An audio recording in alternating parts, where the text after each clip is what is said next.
announcements, though, we're going to introduce our speaker now, which I know many of you cannot wait to hear from. He is an emergency-trained physician, owner of 8 medical centers, accelerated urgent care. He came out with a video about coronavirus that later the ACEP and the AAEM tried to discredit him from this, but then Elon Musk got a hold of it, put it on his Twitter feed, which has over 33 million followers. Incredible. That link ended up getting over 5 million hits before YouTube took it down. And you can correct me on all those stats that I just gave out if I'm wrong, but that is an incredible amount of reach that this video got. Of course, YouTube took it down for violating their community guidelines, and I'm this happens to me a lot. So, but please welcome Dr. Dan Erickson.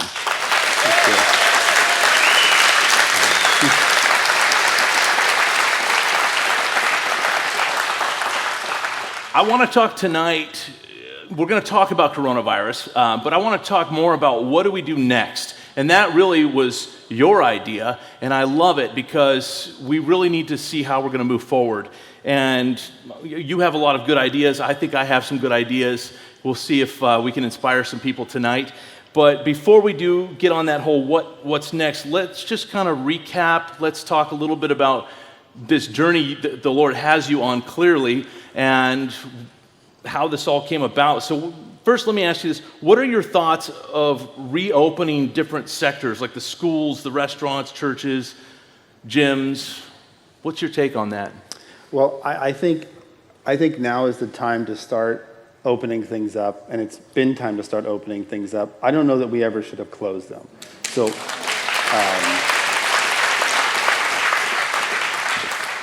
I think the discussion has to start with countries that did close down and countries that didn't close down.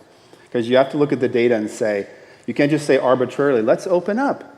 It's not like that. You say, how did countries do that stayed closed? How did countries do that are open? So the last 2 months I've referenced Sweden because Sweden is a country that didn't close down. Their schools, kids 16 and younger, all in school. Very few cases. Kids do extremely well with these viruses. They get little to no illness. And Sweden has been very happy with their results. Dr. Anders Tegnell and some of these epidemiologists who have been speaking, they asked him that question, what do you think of what you've done? He's like, we're really happy. And they said, but you have more deaths than Norway. And they said, yeah, but look at your collateral damage. Look at what you've done to your country. You have a $24.2 trillion economy in free fall. You have all these increases in suicide and alcoholism and abuse that we don't have. So when you look at the totality, in my opinion, of what Sweden did versus what we did, I think there's some real advantages in taking a conservative approach that maybe we never should have shut down.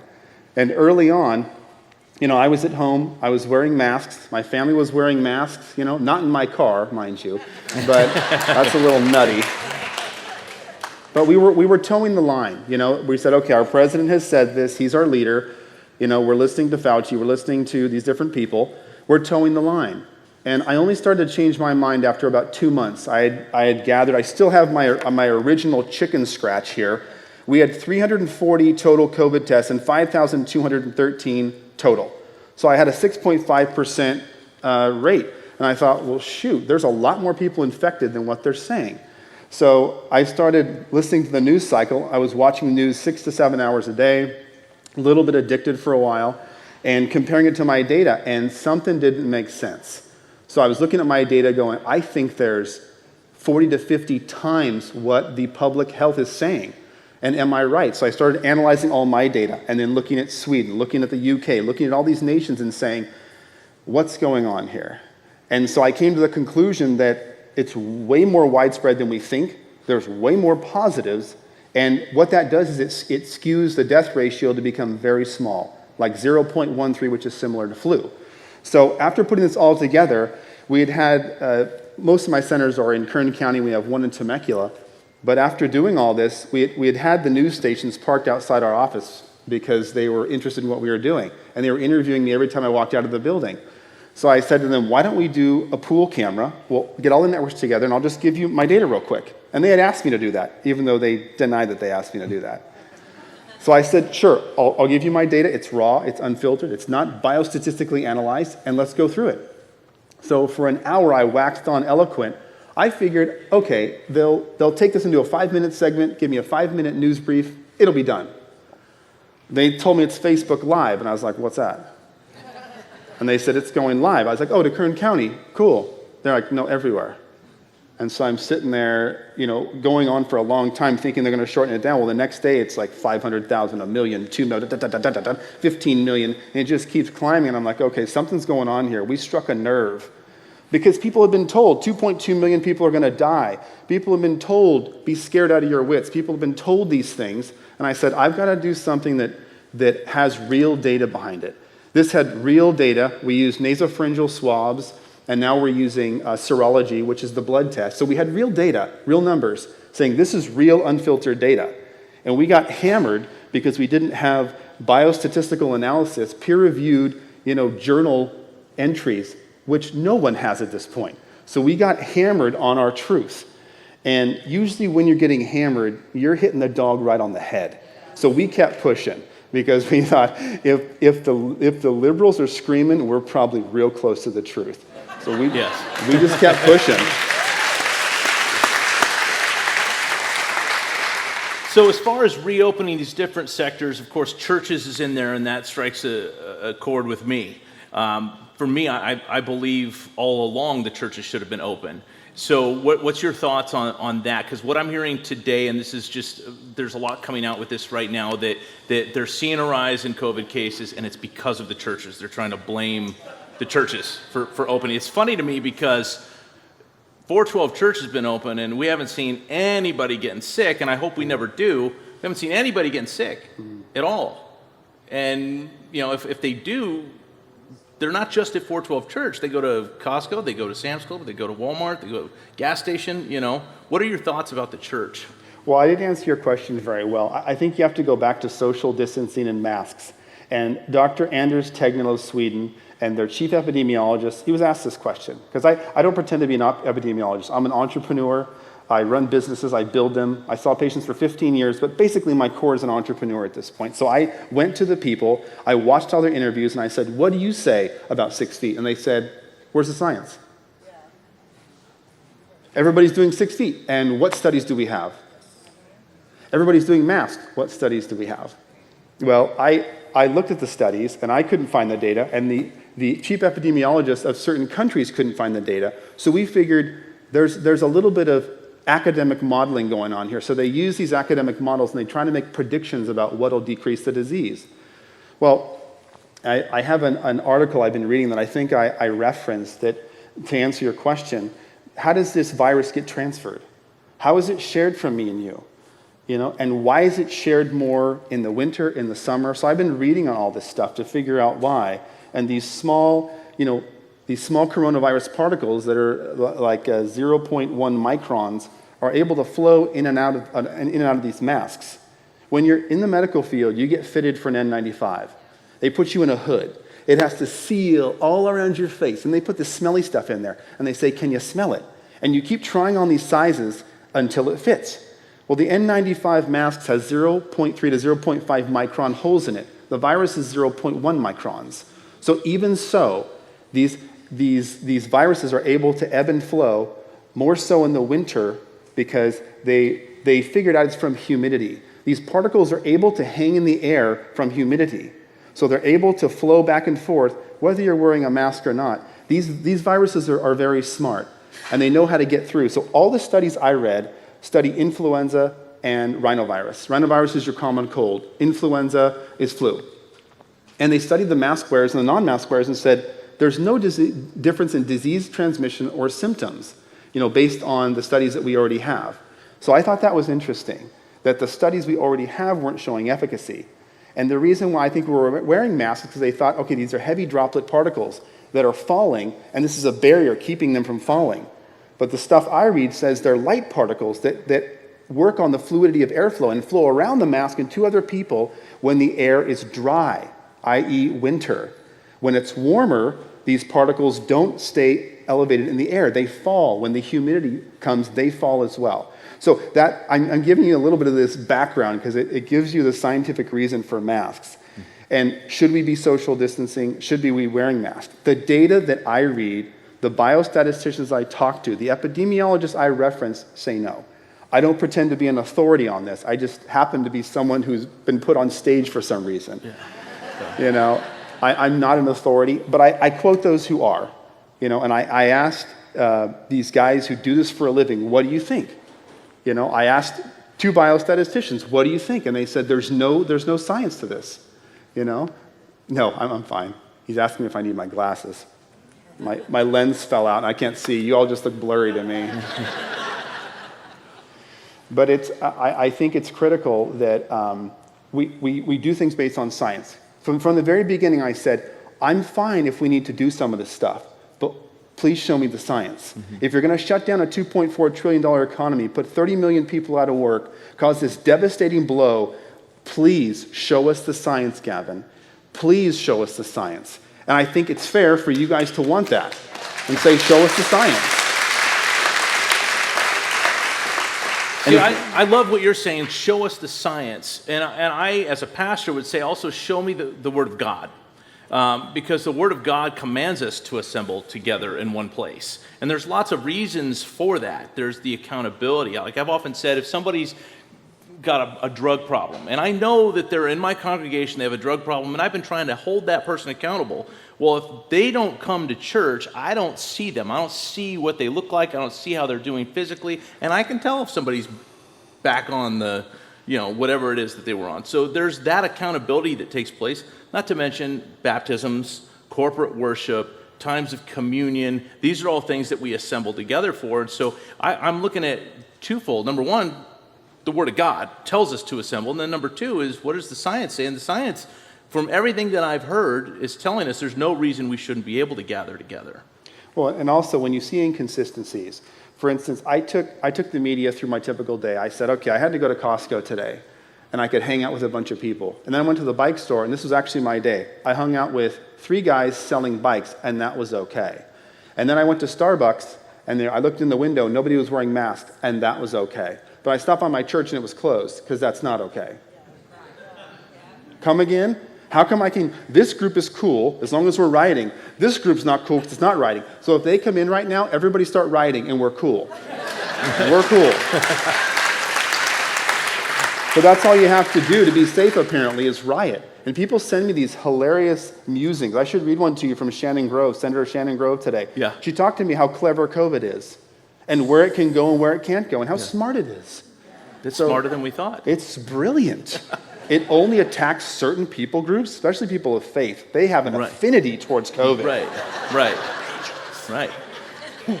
So it's, even my pastor, I've been pretty bold and outspoken telling him what to do, maybe a little too much. And because I heard you wanted to give him a kiss. I did. And he's like, he drew the line there. He said, forget it. But I think it's critical that we use sensible approach to things. And even the way they had the chairs set up, it doesn't make any sense to me. I'm all for, controlling disease. I do medicine for a living. I took a Hippocratic oath to do no harm. That's what my everyday is about in building and running my business. I don't want any harm to befall anybody. COVID does hurt people. COVID does kill people. It tends to affect the elderly over 65. It tends to affect those with 4 or more comorbidities. The young and the healthy tend to do really well with it. Kids, unbelievable. Transmission to adults, very rare. We know this from Sweden. We know this from different countries. So to not have children's ministry open, I go, where is the science of that? Some churches are like, well, the adults are here, but not the kids. I said, wrong order. Right. Kids should be there. Yeah. Adults, over 60. We protect, and I said this in my video in April. I said, when you have a pandemic, you take the healthy and you let them get herd immunity, and you isolate the sick. Herd immunity is how we get through influenza every year. And guess what? We have first spikes in January, then we'll have a spike in February. This is common things for the medical field, but the media is like, beware of the second spike, because there's more cases coming. And y'all know what a case is, right? A case is a healthy person who tested positive for COVID. So they're saying all these new cases, well, they're healthy people who tested positive for COVID. So I called the hospitals today. I called Adventist Health and I said, how are you guys doing? They said, fine. I said, how's your volume? They said, good. I said, how's your ICU? Not that busy. So I call these institutions and I get firsthand data. I don't click on CNN, MSNBC, and all the rest and say, what are you saying? I call these institutions and I get my own data. And maybe that's why it hit a nerve, is because mine is firsthand data from CEOs at hospitals. I've done 12,000 tests to date. I have 8.9% positive nasopharyngeal studies in Kern County, which means that it's much more prolific than we thought, which lowers the death rate to about 0.14, which is similar to flu. And they'll point to the 115,000 deaths and say, what do you make of that? And I say, well, you have to be careful of how you look at the death certificate and how it was recorded. It's a critical point. I've signed hundreds of these. And sometimes I asked Dr. Jensen this out of Minnesota. He's a senator and a physician. And he said, we're being pressured to rearrange things for financial reasons. Right. So I think the data, you have to drill down on the data. You can't just take these things at face value. And so I early on was telling people to do your own thinking, go online, read about these masks and how they work. Try to find data on 6 feet away. Because I'm an advocate of the church being open if it's safe. I don't want it to be open if disease is going to spread and there's going to be massive death. No physician wants that. Right. So I don't know if I'm answering your question, but that's kind of why I think you should be open. I don't think there's a good reason to be closed. Yeah. And I look at it, again, from the biblical standpoint. I know that God wants us together because the accountability happens when we're together and all those other things I talked about. But we saw from the very beginning that Satan's trick is to divide, to conquer. If he can get you separated, if he can get you at home and lock your doors and nobody can see what you're doing, he can work on your mind, he can work on your life. Satan wants to get us all separated from one another. And so regardless of what's going on with the coronavirus and what our response might be, if you're here today and you have a biblical worldview, we have to understand that we have an enemy. We have the world system as our enemy, Satan's our enemy, and even our own flesh is our enemy. And Satan would love nothing more than for us all to be quarantined, for us all to be separated, and that, like I said, it gets rid of the accountability. So it's important for us to come together. 2 people like it. I love that. All right. It's been a couple months since your video came out. So, what do you think? Do you think you made any mistakes in your prediction? Well, Stanford and USC don't seem to think so. So they ran a study of 3,300 at Stanford, about 895 at USC. I'm losing my mic. And their numbers were the same as ours, 4% infection rate. And they were using the serology. So they draw blood, they run it for IgG, which is the immunity, and they found the exact same rate. The interesting thing about it was, if you look at Santa Clara County, they were saying there's 895 cases. Well, they were saying it's 50 times higher than that. So again, if you saw my video, a lot of cases, very little death, makes it so the death rate is very small. And the actual data that I was told was gunslinger, shooting from the hip, erroneous, and irresponsible, turns out to be verified accurate by people who do this for a living. So I'm on the phone now with these guys, and they're analyzing our data biostatistically, and we're doing a paper that legitimizes our data. I gave a raw data dump, and that's why I told people, this is my raw data. It's not filtered. There is bias in here. It's not random people showing up. So I tried to explain it. I probably could have done a better job telling people it's not randomized. There's going to be some bias error to our study. But the raw data is giving a very different picture than the academic modeling. And that's what I wanted to show. Because the academic modeling was scary. And we all were masked. I was at home. Kids were masked up. We didn't leave the house for 2 months. And then after I read this, I said to my partner, something doesn't smell right. And we came out early in April and kind of said, something doesn't seem right.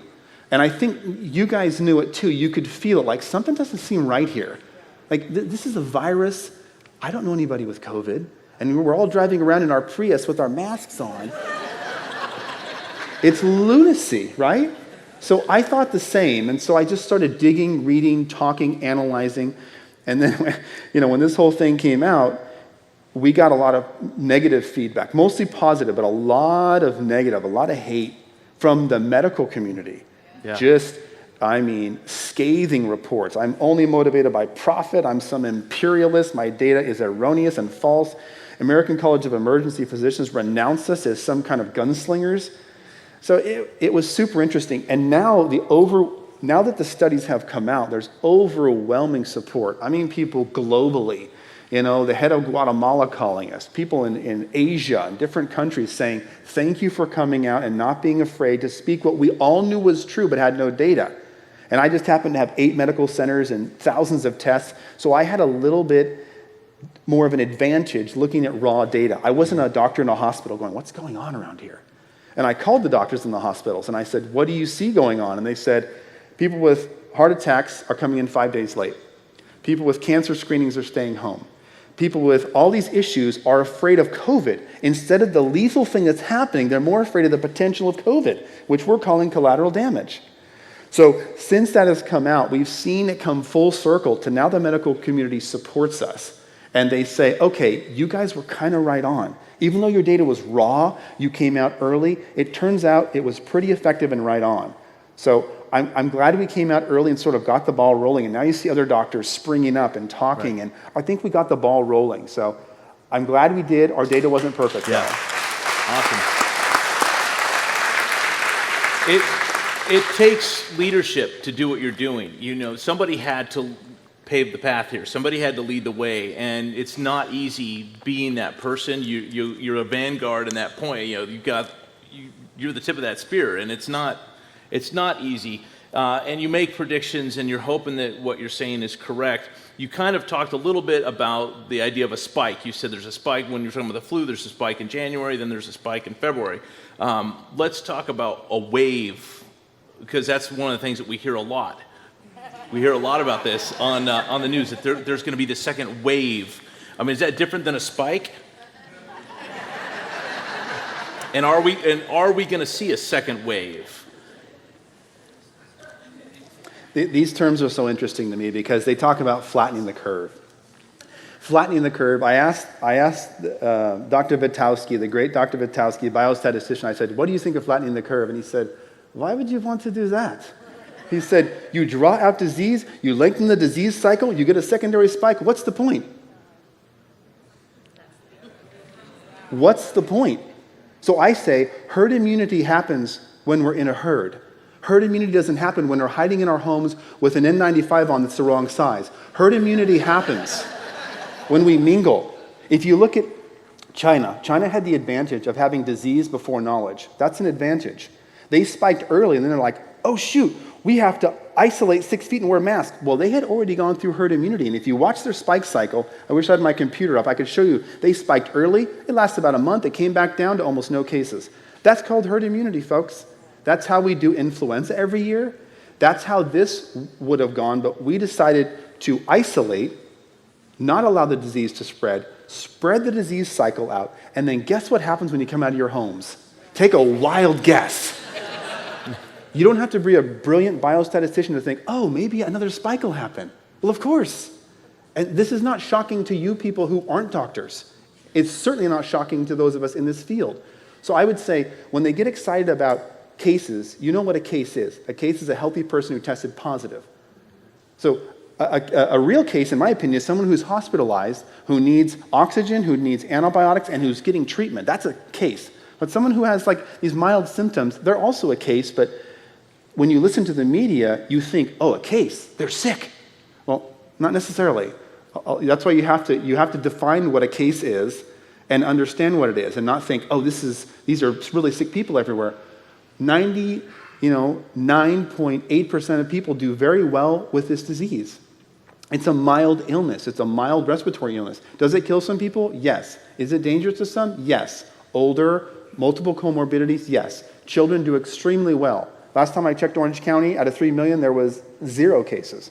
And yet Dr. Barkey next week is going in front of the school board to say, can we please open our schools? This is craziness. Why are we having to ask this? Yeah. And can we open them without social distancing and making the kids wear masks like they're in Afghanistan? Yeah. I say yes to that. But again, this is where, when we talk about people getting involved, this is where the community has to get involved. Right. The days of like laissez-faire, hands off, somebody else will do it, those days are gone, folks. If you don't get involved now in your school board and start pushing back on this, your kids will wear a mask, which is like a petri dish over their face, and they will mess with it all day long. It's a source of disease. This is not what you want, but you got to get involved. Sitting on your couch and doing a Facebook post is not going to work.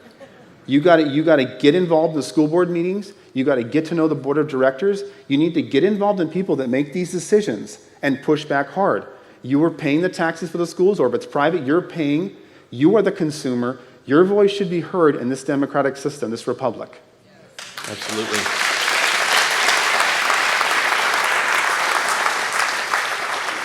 One last question before we move on to what you're talking about right there, as far as getting involved. Because this is a real, true issue in our culture right now. What is your take on being censored? Because you were shut down. I've been shut down many times. My videos have been wiped off because they don't meet the community standards. And we're living in a time right now where we're being told, just stay at home. You can watch church online. And at the same time, the online platforms have the right legally to take off. If I'm preaching on something they don't like, they can just shut it down. So what do you think about this? I mean, you are seeing firsthand what happens. Well, we all need to take responsibility for what's happening, first of all. What's happening is when people have been complacent, thank you.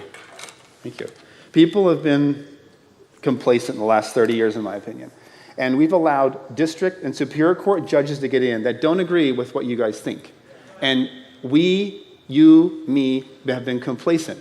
88% of evangelicals did not vote in the last election. Why is that? Why were the people in the pews not at the polls? That is my question. And now we're reaping the whirlwind of what we didn't do. Here's another good question. Why weren't the pastors telling the congregation what's going on? Well, and the church for so long has been like, no, we're just going to preach the gospel. We're going to be in our prayer groups. And I say, yes, amen to that, and get involved politically. It's not one or the other. It's both. So I think to answer your question is you take a quick look at YouTube versus PragerU. These cases have been set already, and they've been decided on justices. And if you go through this real quick, it gives a good answer to your question. So videos found to be offensive are placed on the restricted list, right? You guys know how that works? You put something on YouTube and they go, oh no, we don't like that. They put it in the bad kid pile. Section 230 of the Communications Decency Act, if you guys are familiar with that, a public forum is not subject to liability for posts on the platform. So great, YouTube's a public forum, right? It's a private forum. If it was a public forum, you could do that. The judges, two different judges, I'll quote M. Margaret McEwen, Circuit Judge, Ninth Court of Appeals, which we all know is a wonderful place. She said, no, YouTube is indeed a private forum and is therefore not under the guise of the First Amendment. Interesting. YouTube is responsible for 70% of online advertising, which is owned by Google. And this private versus public forum is a big deal. Because I called my attorney friend, Dr. Gold, who you'll meet, and I said, talk to me about this. And she said, the argument is, public forum versus a publisher. And if you're a publisher, like the Washington Post, you can control what's on your site. But if you're a public forum, like the telephone company, you can't. But if you read the cases, and I pushed back on her today on this, I said, if you read the cases, it's really public forum versus private forum. Because the judges, M. Margaret McEwen, decided that YouTube is indeed a private forum and can control content. So that's a big distinction. So it means that the largest player, likely the most powerful institution of media and data sharing, can tell you that they don't like what you're putting on there. That's power. Because they can decide the word donkey doesn't exist. And it never gets published, and they take it out, and guess what? You never see it. So it's a powerful thing. The power of Google goes unchecked and has been held up in court. And this is when it comes back to getting involved. The governor has the power to appoint appellate and superior court judges in California, and their rulings, reflect a liberal mindset, and a lot of it you won't agree with. But this comes back to getting involved. We voted in a governor who thinks it's okay to take away your freedom and gets to appoint sometimes hundreds of judges through the appellate and district courts that are going to decide what happens in your schools, whether you can go to the beach, whether you can go to the park. So if you're not involved in that process, I would beg you not to complain about the result.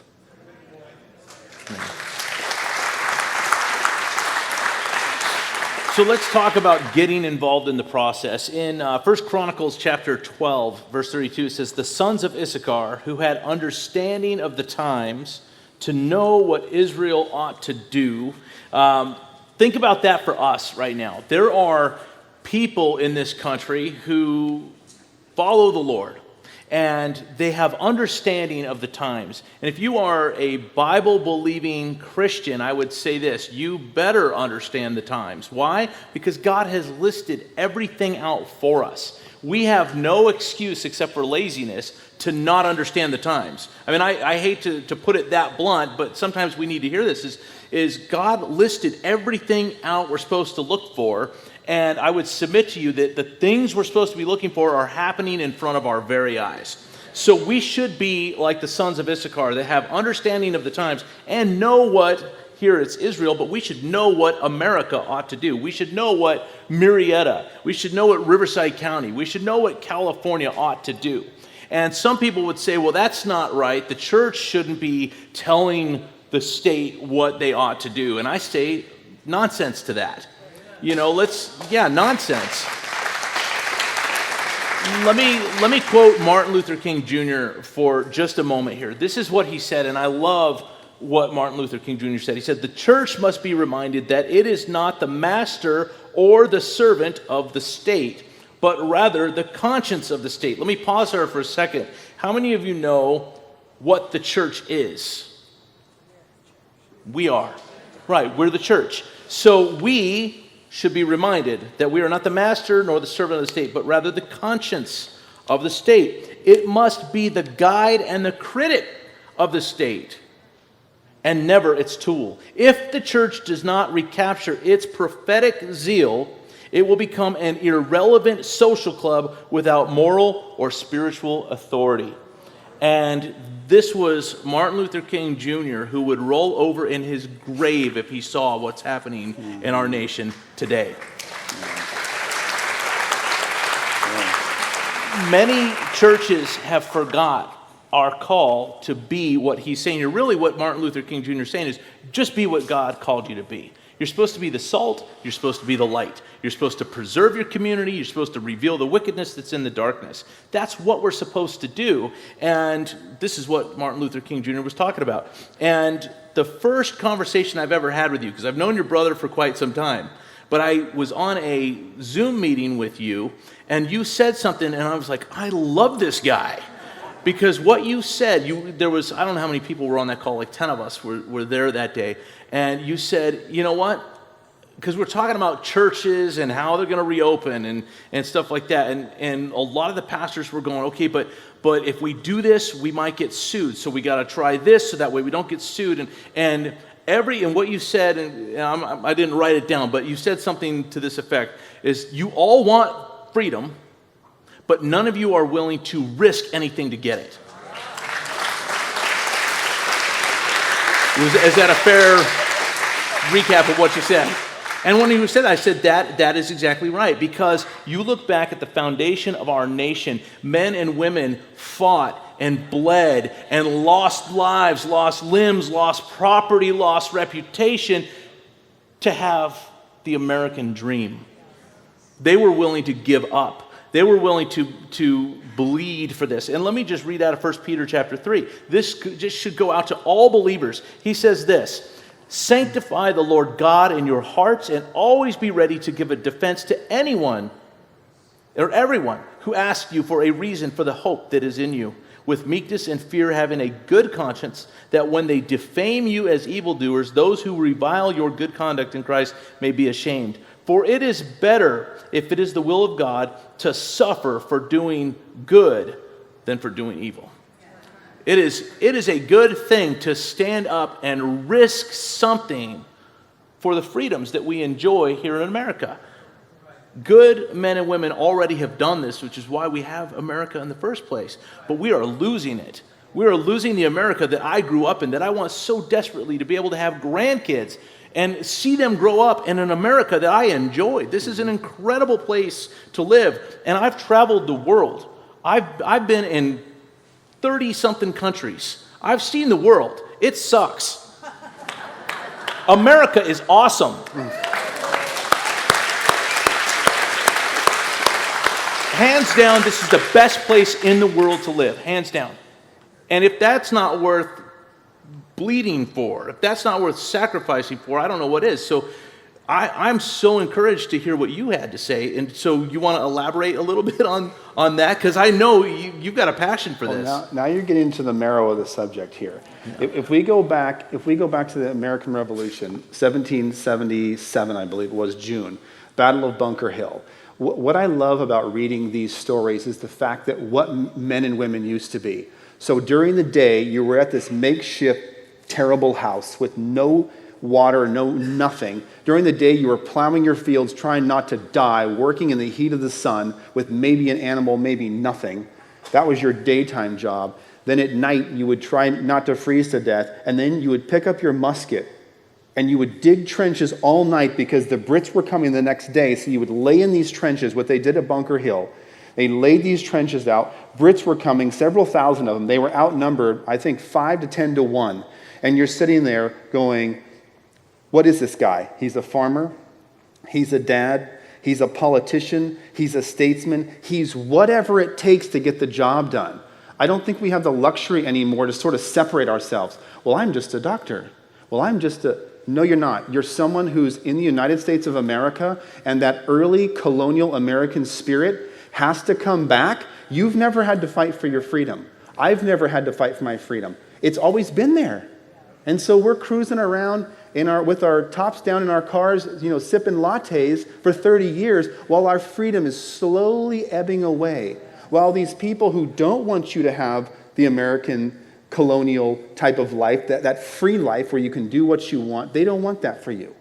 But we haven't paid attention. So what I'm getting at is these early men and women were multifaceted in their approach. They didn't say, I'm just this, or I'm just that. They said, I'm going to pick up a musket, and those people that are coming in to take my money and take my freedoms and take my ability to gather and all the things they're going to take from me, I say no. And I say no with a single shot, terribly organized musket that can't even aim.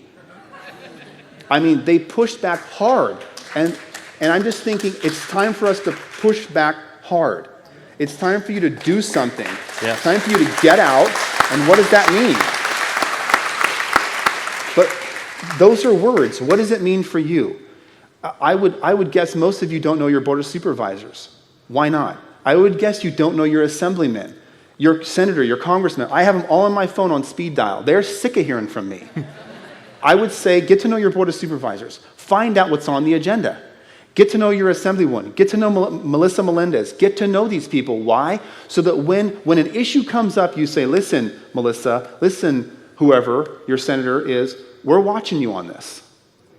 This is what we want. You put pressure on them. That has an impact, folks. I've changed policy in Kern County doing this, and you can change policy here. But if you have a hands-off approach and you want to just post on Facebook, we're gonna lose. You have to get involved in the political process and vote. For crying out loud, vote. That is the least you can do. I mean, I'm honestly, I get frustrated. The evangelicals, 12% last time, folks. That is unacceptable. You guys have the truth. I understand it's discouraging. When you look at your votes, you're like, wow, bozo 1 or bozo 2. But it matters because these people elect circuit court judges that determine policy for your kids, what they're allowed to do. You cannot stay, you don't have the luxury to be uninvolved. So get to know what you can do tomorrow. Call your board of supervisors. Go. I've watched people in my family go down there, push back. This is how America was won. The Brits came in force. We were outnumbered, outgunned. We had no supplies. Valley Forge, read it, folks. You need to tap into that early American. I know it's in there, but it's been docile. It's been weak. It hasn't been fed because you haven't been challenged. And until you start pushing back and realizing if you don't fight, your kids and grandkids will not have what we have. 100% right now. So I don't think we can stay home anymore. We got to get out there and fight.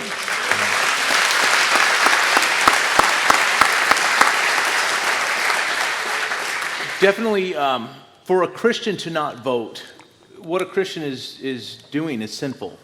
Because of the privilege God has given us to live in a nation like this. You know, God is very critical about a person who has the ability to speak out and yet withholds.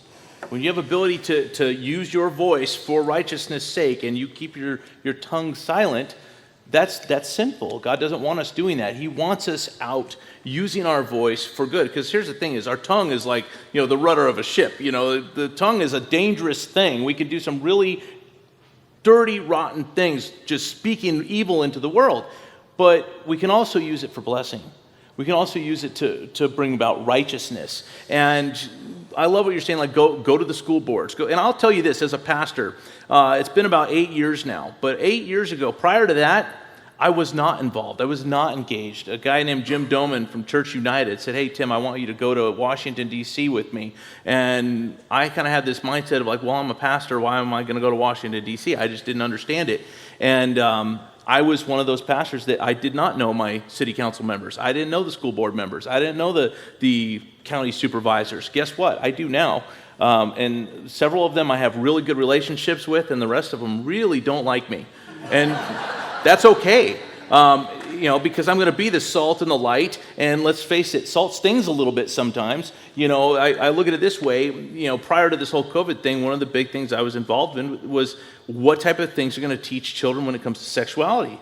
Well, if you look at some of the things they're teaching kids, and they are teaching your kids these things. I mean, Marietta School District, right here where I live, they're teaching the transgender ideology. Right here in little old Marietta, where I grew up since 1986.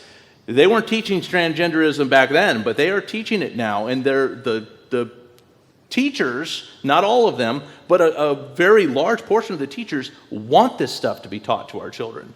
And don't believe me, just go look at our Watch YouTube page, because it's on there. We stood right down the street at the school board meeting, and somebody got up and said, "Hey, we need more of this type of curriculum for the kids." And the teachers were just cheering. "This is great. We want more of that." And then somebody else gets up, "Hey, how about some parental rights? Who's for parental rights?" All the red shirts just hands down, silent.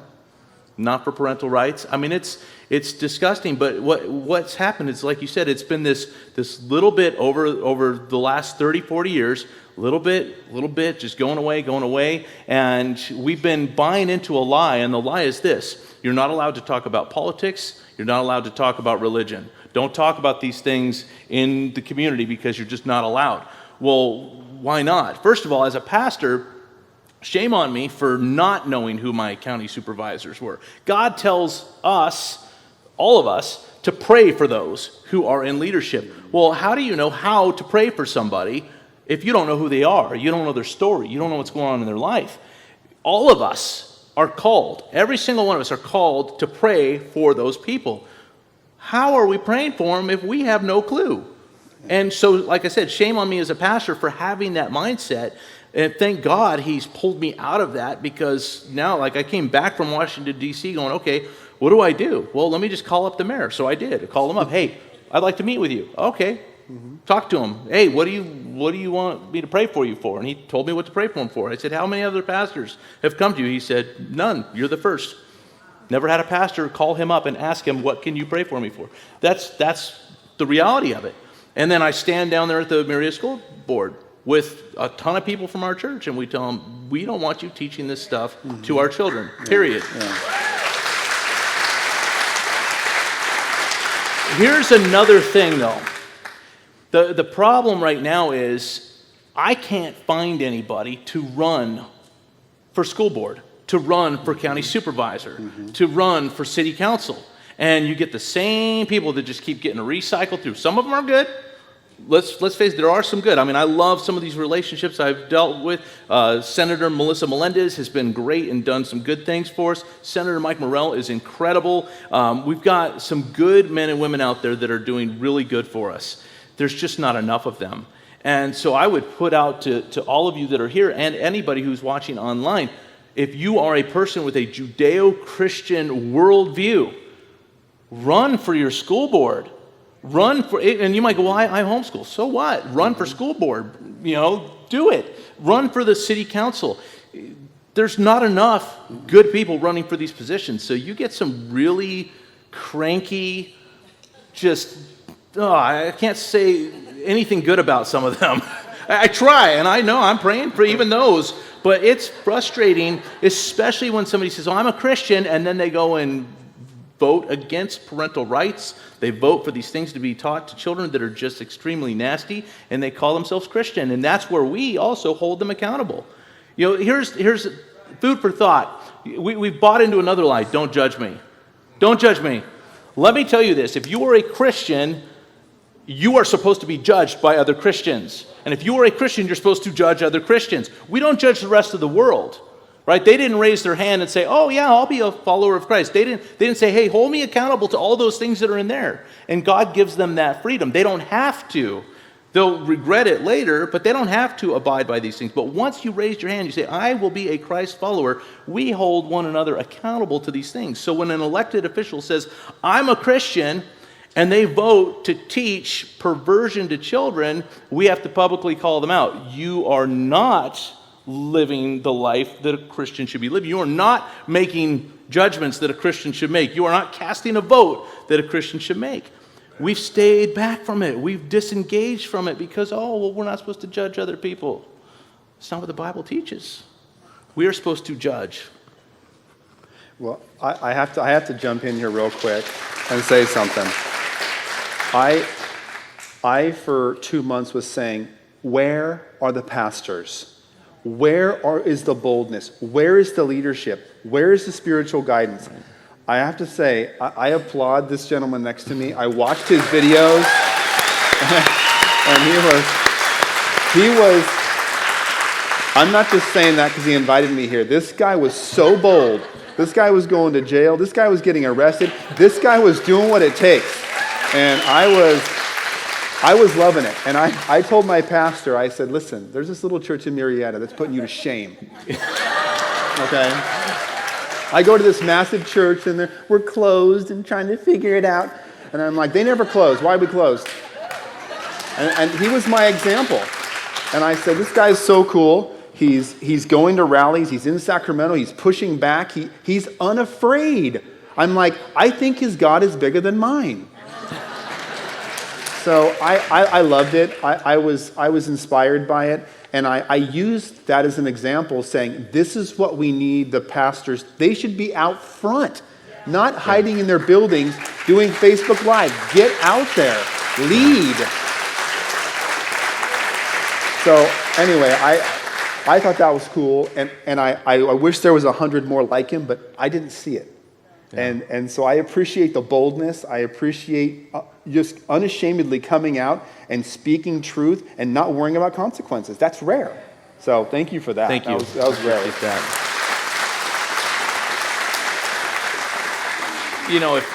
If all the pastors would do it, they couldn't stop us. I know. They couldn't. What are they going to do? There's nothing you can do. You look at the Revolutionary War, and many of the men that were leading that charge were pastors. Mm-hmm. There's a thing called the Black Robe Regiment. If you haven't heard of that story, read it and tell it to your kids because they're not going to learn it in public school. No.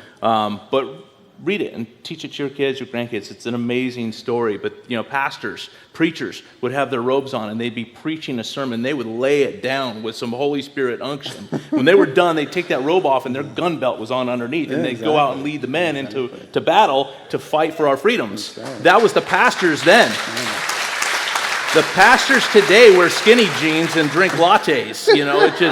It's like, man up, be a man, lead, and be willing to take some risks And maybe that's why God is using a little church in Marietta, because we don't have much to lose. You know, when you don't have much to lose, like, what are you going to take from me? I don't own this building, so go ahead. Like, what are you going to do? You take our couch, have it, when you have that, I don't know, maybe that's part of it. But, sometimes people feel like they have a lot to lose. They try to hold on to it. But if you will lose your life for his sake, then you will find it. That's so true. And a lot of people didn't speak out for that reason in the medical field. They were all afraid. They were thinking, well, what if this and what if that? I'm like, what if communism comes into your country? They're like, aren't you afraid of this and that? I have these huge Trump stickers on my truck. You may have seen me around town. That's me. And I get people come up to me all the time. Yesterday, I'm at CVS and parked, and this, I don't know, probably 75-year-old lady comes hobbling over, and I roll down my window, and she goes, "Can I shake the hand of a real man?" I love it. Yes, you can. Yes, you can. I mean, where are the men? Where are the men? I have 2-foot bumper stickers on my car saying Trump and not the idiot. I mean, is this a hard decision, folks? No. So we need some unabashed, campaigning. I sit on the corner of my street and people come up to me and, "Aren't you afraid they'll scratch your truck?" I said, "I'm afraid of communism, socialism, not a scratch on my dumb truck."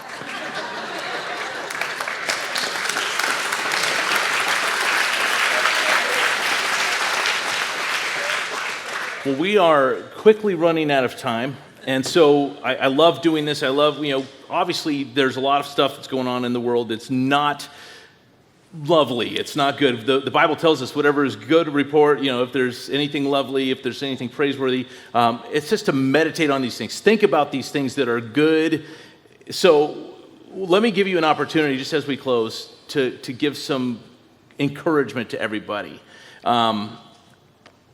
Something good that we can leave and go, okay, I'm gonna leave on that note. Yeah, there's a lot of terrible things going on, but there is some good stuff that we can walk away with. What would your encouragement be? I guess it'd be the same thing I told my kids this morning. I said, there's 3 things you got to do. It's real simple. Be joyful always, pray continually, give thanks in all circumstances, for this is God's will for you in Christ Jesus. It's simple. Every day I pour a huge bowl of thankfulness. I eat that down, and I hope that pours over to me. I'm super thankful that I'm healthy. I'm super thankful I can breathe and interact and shoot vibrations at you, and your eardrums can vibrate and think thoughts inside this little bit of jelly in your brain. This is a miracle. I'm shooting things at you right now, and your ears are going. It's not COVID. No, that he's not shooting at you. COVID. Not COVID. I've been tested, and I'm free.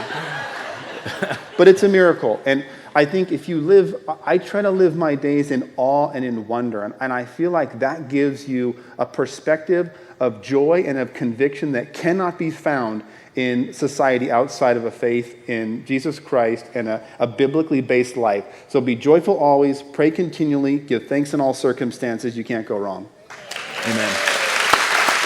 Amen.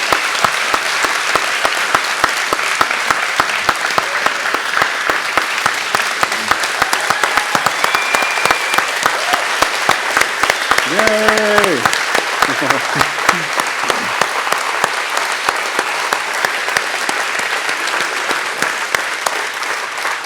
Well, Dr. Erickson, thank you so much for coming out. Sure. I appreciate it. I appreciate you and the ministry God has clearly given you. I got some bad news earlier that you're not going to run for governor. Is that true? That's called fake news. That's true? And you would have had my vote. Well, I'm going to be involved in the process. Okay. I have this with an open hand because I've been asked to do that a lot. Yeah. And we will beat Gavin, whether it's me or a couple people I'm working with. Yeah. One more thing before we go is there's an underpinning of red. There's an underpinning of conservatism that has not been served and is ready to burst. I can feel it. So if you all will start getting involved in this groundswell of activity and get yourself moving, get involved and vote, we can go back to 1984, turn the state red, and we can turn this around. But you got to get involved. Yeah. Well, I think you'd have all of our vote if you ran. So there's that. Let me just throw that out there. There are a lot of ways that you guys can get involved. We have an election season coming up upon us right now that's going to be very, very brutal. And I want you to know different ways you can get involved. And so I want to invite you out next week. We're going to have our guest, a friend of mine, Don Dix from the Jen and Don Show. He's going to be out, and there are some very important things that you need to know about getting involved. Another thing that you can do is I'm on the board for the Marietta Temecula Republicans Assembly. And I'll tell you this, I'm one of the youngest guys there.